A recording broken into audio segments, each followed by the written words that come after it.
अस्सलामुअलैकुम दोस्तों, मेरा नाम डॉक्टर अलियसगर है और आज की इस वीडियो में हम फेडरल बोर्ड केमिस्ट्री के एक टॉपिक को डिस्कस करने जा रहे हैं। उस टॉपिक का नाम है kinetic molecular theory of gases.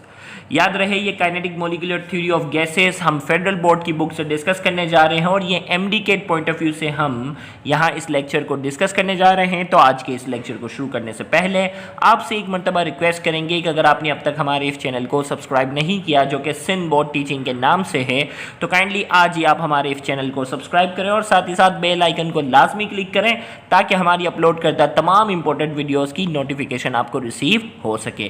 तो आइए हम स्टार्ट करते हैं। Kinetic molecular theory of gases की हम बात करेंगे। The behaviour and properties of gases can be theoretically explain using the kinetic molecular theory.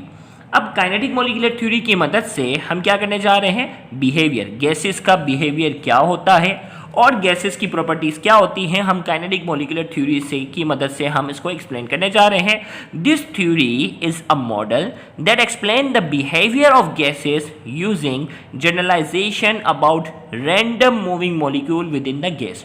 हमने कहा ये थ्योरी जो है वो दर हकीकत क्या है, एक मॉडल है जो कि एक्सप्लेन करता है गैसेस के बिहेवियर को और ये बताता है कि गैसेस के जो मॉलिक्यूल हैं वो रैंडम मूवमेंट जो इनके मॉलिक्यूल्स की होती है वो किस तरह होती है। इस थ्योरी या इस मॉडल की मदद से हम उसको एक्सप्लेन करने जाएंगे। अब ये थ्योरी किसने पेश की? The kinetic molecular theory was postulated bye Daniel Bernoulli, a Swiss mathematician. अब ये सिंध बोर्ड के अंदर इन बातों का जिक्र नहीं है, आपको अच्छे से याद रखना है। काइनेटिक मॉलिक्यूलर थ्योरी सबसे पहले पोस्टुलेट किसने किया था? Daniel Bernoulli. पीएमसी बाकायदा जो है वो एमडीकेट के एग्जाम में साइंसदानों के नाम भी इस मरतबा बहुत ज़्यादा पूछे गए हैं, तो आपको इसको याद रखना है। The kinetic theory of gases was elaborated and extended by a number of well known physicist such as James Maxwell 1859 and Boltzmann in 1870। याद रखिएगा, सबसे पहले किसने पोस्टुलेट किया था? डैनियल बर्नौली ने, और इसके बाद इसको एलिब्रेट किया, इसको एक्सटेंड किया। उसमें कई साइंसदानों के नाम हैं जिसमें जेम्स मैक्सवेल और बोल्ट्जमैन के नाम शामिल हैं। इन 1857 क्लोसियस derive the kinetic equation and deduce all the gas laws from it। और क्लोसियस नाम के साइंसदान ने काइनेटिक इक्वेशन जो है वो ड्राइव की। आगे इसी के पोस्टुलेट में काइनेटिक इक्वेशन का फॉर्मूला यहाँ है। तो अगर आपसे पूछा जाए कि काइनेटिक थ्योरी सबसे पहले पोस्टुलेट किसने की, तो डैनियल बर्नौली आपके पास आएगा, और इसकी काइनेटिक इक्वेशन जो है वो ड्राइव किसने की थी, तो आपका आंसर आएगा क्लोसियस। एयर यहाँ इस सिचुएशन में याद करने की ज़रूरत नहीं है। आइए काइनेटिक मॉलिक्यूलर थ्योरी के हम पोस्टुलेट की बात करेंगे। Physical theories are often given in terms of postulate, the basic statement from which all conclusion और प्रेडिक्शन ऑफ थ्योरी इज डिड्यूड। अब फिजिकल थ्योरी जो है वो डिफरेंट पोस्टुलेट की शक्ल में जो है वो पेश की जाती है। आइए हम उसकी बात करते हैं। The kinetic molecular theory of gases is based upon following postulate. इसके कुछ पोस्टुलेट हैं। Number 1, gases are considered to be composed of minute discrete particles called molecules। यहाँ काइनेटिक मॉलिक्यूलर थ्योरी के मुताबिक कि गैसेस जो हैं वो छोटे छोटे माइन्यूट से पार्टिकल्स पर कंपोज होते हैं, बनी हुई होती हैं, जिन्हें हम नाम देते हैं मॉलिक्यूल्स का। तो सबसे पहला पॉइंट जो है वो मॉलिक्यूल की डेफिनेशन को डिस्क्राइब करता। दूसरा, the molecule move randomly in straight line until they collide with one another or with the wall of container। यहाँ इसमें बात की जा रही है कि भाई अगर एक कंटेनर है जिसमें यहाँ मैं ये बना देता हूँ गैसेस के मॉलिक्यूल। अब इसके अंदर फॉर एग्जांपल इस कंटेनर के अंदर जो है वो गैस जो है वो फिल है। अब उस गैस का जो एक पार्टिकल है, उस गैस का जो एक पार्टिकल है वो उसे क्या नाम दिया? उसे नाम दे दिया गया मॉलिक्यूल का। अब ये जो मॉलिक्यूल है ये कह रहा है स्ट्रेट लाइन में ये ट्रेवल करेंगे यहाँ तक कि ये कंटेनर की वॉल के साथ टकरा ना जाए। भाई गैस के मॉलिक्यूल है ना, ये स्ट्रेट लाइन में ट्रेवल करेंगे यहाँ तक कि ये कंटेनर की वॉल के साथ टकरा ना जाए। अब कंटेनर की वॉल के साथ टकरा जाए या वो किसी और मॉलिक्यूल के साथ टकरा जाए, या वो किसी और मॉलिक्यूल के साथ टकराएगा तो भी जो है ये अपना रास्ता क्या कर लेता है? बदल लेता है। वरना जो है, गौर से सुनिएगा, वरना वो स्ट्रेट लाइन में क्या करता है? ट्रेवल करता है। तो यहाँ दूसरे पॉइंट में कहा जा रहा है the molecule move randomly in straight line. Molecule जो है वो रैंडमली स्ट्रेट लाइन में मूव करते हैं until they collide with one another. या तो वो आपस में एक दूसरे से टकरा दें, जब तक वो आपस में नहीं टकराएंगे तब तक स्ट्रेट लाइन में मूव करेंगे, और with the wall of container. अगर वॉल ऑफ कंटेनर के साथ टकराएगा तो भी इसकी डायरेक्शन चेंज होगी, और आपस में टकराएंगे तो भी डायरेक्शन क्या होगी? चेंज होगी। The collision among the molecules are perfectly elastic collision. इनकी जो आपस की कोलिजन होती है या वॉल ऑफ कंटेनर के साथ जो कोलिजन होती है वो क्या होती है, परफेक्टली इलास्टिक होती है, यानी टकराने के बाद इनकी एनर्जी पे कोई फर्क नहीं पड़ता। The total kinetic energy remain constant. भाई परफेक्टली इलास्टिक कोलिजन में क्या होता है, टकराने के बाद उसकी रफ्तार पर, उसकी एनर्जी पे कोई फर्क नहीं पड़ेगा। तो परफेक्टली इलास्टिक कोलिजन है। Number 4, the molecule of a gas are thought to be of the same mass and size but are different from gas to gas. अब यहाँ कह रहा है the molecule of a gas, किसी भी एक gas की अगर हम बात करते हैं, are thought to be the same mass and size. भाई एक मखसूस गैस है ना, उसके तमाम मॉलिक्यूल की साइज, उनके तमाम मॉलिक्यूल का जो मास होता है वो सेम होता है, लेकिन but are different from gas to gas, यानी एक गैस के मॉलिक्यूल की जो साइज है वो दूसरे गैस के मॉलिक्यूल से क्या होगा, मुख्तलिफ होगा।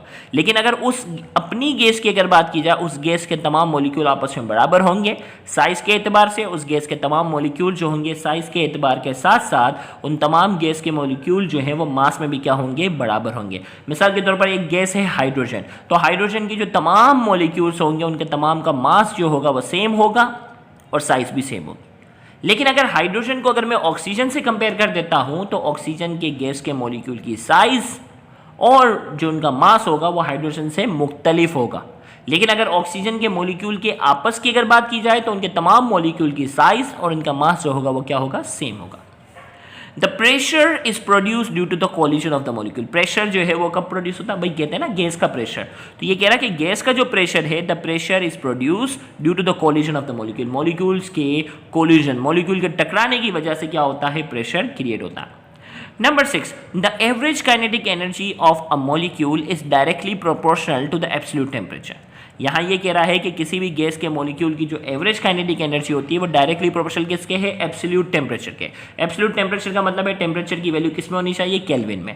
अब जैसे जैसे टेम्परेचर बढ़ता जाएगा उनकी काइनेटिक एनर्जी क्या होती जाती है, जैसे जैसे टेम्परेचर बढ़ता जाता है उसकी काइनेटिक एनर्जी क्या होती है, बढ़ती जाती है। It's mean that the higher the temperature greater will be the molecular kinetic energy. Temperature जैसे जैसे हम बढ़ाते जाएंगे इसका मतलब उनकी काइनेटिक एनर्जी भी क्या होती जाएगी, बढ़ती जाएगी।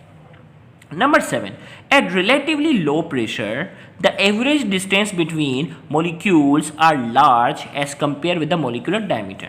हमें कहा जा रहा है relatively low pressure, low pressure रखते हैं ना, the average distance between molecules are large as compare with molecular diameter. यानी मॉलिक्यूल की जो अपनी साइज है ना, देखो अब फॉर एग्जांपल जो है ये मॉलिक्यूल का डायमीटर है, ये छोटा सा मॉलिक्यूल है ना, इसकी अपनी साइज़ के मुकाबले में इनके आपस के दरमियान जो फासला होता है वो क्या होता है, बहुत ज़्यादा होता है। इनके दरमियान आपस में फासला क्या होता है, बहुत ज़्यादा होता है। तो यानी इसकी जो डायमीटर है, इसके डायमीटर के मुकाबले में इनके दरमियान फासला जो होता है वो काफ़ी ज़्यादा होता है। तो यहाँ हम इसमें बात करते हैं at relatively low pressure the average distance between molecules are large as compared with molecular diameter। Molecule की डायमीटर के मुकाबले में इनके आपस में जो फासला होता है वो काफ़ी ज़्यादा होता है। Number 8, there are no attractive और repulsive forces between the molecule. अब क्योंकि इनके दरमियान फासला बहुत ज़्यादा है तो कह रहे हैं कि मॉलिक्यूल्स के जो आपस में है ना, कोई अट्रैक्शन की फोर्स नहीं है, कोई रिपल्जन की फोर्स नहीं है। आपको मालूम है जब दो अपोजिट चार्ज होते हैं ना, पॉजिटिव चार्ज नेगेटिव को अट्रैक्ट करता है, और जब दो सेम चार्ज होते हैं, दो सिमिलर चार्ज है, नेगेटिव नेगेटिव को रिपेल करता है, पॉजिटिव पॉजिटिव को रिपेल करता है। तो यानी सिमिलर चार्जेस जो होते हैं वो एक दूसरे को क्या करते हैं, रिपेल करते हैं। जबकि काइनेटिक मॉलिक्यूलर थ्योरी में कहा देयर आर नो अट्रैक्टिव और repulsive force between the molecule. Molecules के दरमियान कोई अट्रैक्टिव और रिपल्सिव फोर्स नहीं होती। Number 9, the volume occupied by the molecules is negligible as compared to the total volume of the container। Volume occupied by the molecule is negligible as compared to the volume of the container। अब देखो भाई, एक container है ना, इसमें कहा जा रहा है कि इसके अंदर हम क्या करते हैं, गैस के मॉलिक्यूल बना देते हैं। ये इस कंटेनर का पूरा वॉल्यूम है। अब ये मॉलिक्यूल्स मैंने इसमें बना दिए। अब इन मॉलिक्यूल्स का अगर वॉल्यूम लिया जाए और इस कंटेनर का वॉल्यूम लिया जाए, क्या कह रहा है, the volume occupied by the molecule is negligible as compare to the total volume of the container. भाई कंटेनर ने जितनी जगह घेरी है ना, और इन मॉलिक्यूल का एक एक का अगर अलग अलग वॉल्यूम लिया जाए और टोटल कर दिया जाए, मिसाल के तौर पर अगर देखो समझाने के तक बता रहा हूँ, इस कंटेनर का अपना एक वॉल्यूम है ना, कोई भी जगह कोई भी इसका वॉल्यूम है। अब इन तमाम मॉलिक्यूल को एक तरफ कर दिया जाए, इन तमाम मॉलिक्यूल्स को क्या कर दिया जाए, एक तरफ एक जगह जमा कर दिया जाए और उनका वॉल्यूम अगर चेक किया जाए तो वो नेग्लिजिबल होता है, ना होने के बराबर होता है कंटेनर के वॉल्यूम के मुकाबले में। इसका मतलब क्या, ये मॉलिक्यूल एक दूसरे के मुकाबले में बहुत बहुत ज़्यादा फासले पर दूर दूर होते हैं, क्योंकि अगर इन तमाम मॉलिक्यूल को एक तरफ करके उनका वॉल्यूम अगर कैलकुलेट किया जाए तो इस कंटेनर के वॉल्यूम के मुकाबले में क्या होता है, ना होने के बराबर।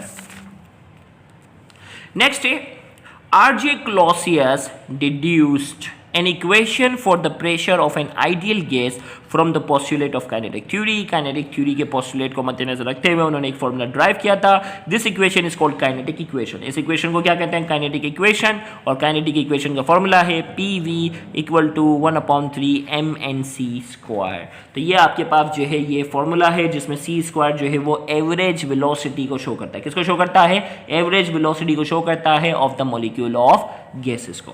तो ये kinetic molecular theory of gases के फेडरल बोर्ड से हमने पॉइंट्स को डिस्कस किए, जो कि एमडीके पॉइंट ऑफ व्यू से हमें कॉन्सेप्ट क्लियर करना ज़रूरी है, क्योंकि इससे रिलेटेड जो है वो एमसीक्यू पूछे जाते हैं। उम्मीद करते हैं आज के इस लेक्चर से आपको जो है वो फ़ायदा हुआ होगा। इंशाल्लाह अगले लेक्चर में हम जो है वो मज़ीद जो है वो फेडरल बोर्ड के टॉपिक्स को डिस्कस करेंगे एमडीके पॉइंट ऑफ व्यू से। तो उन लेक्चर को भी अटेंड करना मत भूलिएगा। Thank you very much. Allah हाफिज़।